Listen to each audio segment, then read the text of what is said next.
మా అత్తమ్మ ఓడప్పలు ఎలా చేయాలో చూపిస్తుంది చూడండి. ఫస్ట్ మనం బియ్యం పిండి తీసుకోవాలి. ఒక బౌల్లో ఫస్ట్ ఓమ వేసుకోవాలి. నెక్స్ట్ జీలకర్ర వేసుకోవాలి. నెక్స్ట్ పసుపు తగినంత వేసుకోవాలి.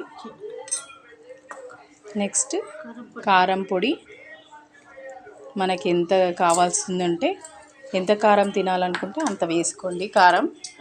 నెక్స్ట్ ఇప్పుడు మనం శనగపప్పు పల్లీలు ఒక బౌల్లో నానబెట్టుకోవాలి.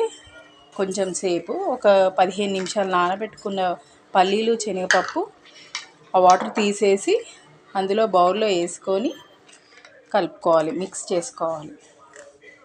నెక్స్ట్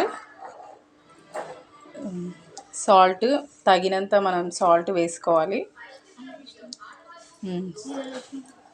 నెక్స్ట్ మనం ఒక బౌల్లో వాటర్ బాయిల్ చేసుకొని పెట్టుకోవాలి.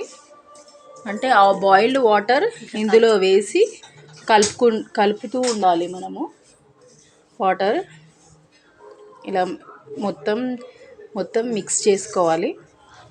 అన్నీ సరిపడా వేసుకున్నాక నెక్స్ట్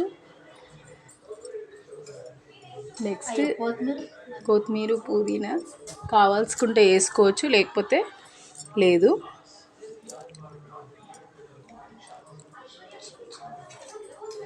నెక్స్ట్ వేడినీళ్ళు ఒక బౌల్లో వేడినీళ్ళు కాగబెట్టుకున్నామండి.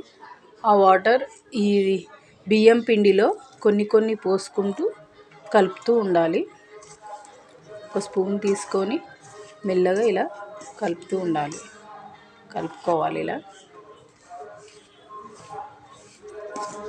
మంచిగా మిక్స్ చేసుకోవాలి. స్పూన్తోని కొన్ని వాటర్ పోసుకుంటూ మిక్స్ చేసుకోండి.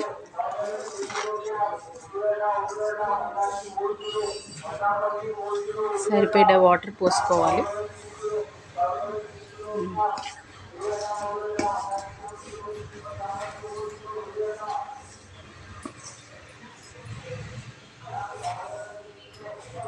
ఇంకొన్ని వాటర్ పోసి సరిపోకపోతే ఇంకొన్ని వాటర్ పోసుకొని కలుపుతూ ఉండాలి. మనం చపాతీ పిండికి ఎలా రెడీ చేసుకుంటామో అలా మిక్స్ చేసుకోవాలి ఈ పిండిని.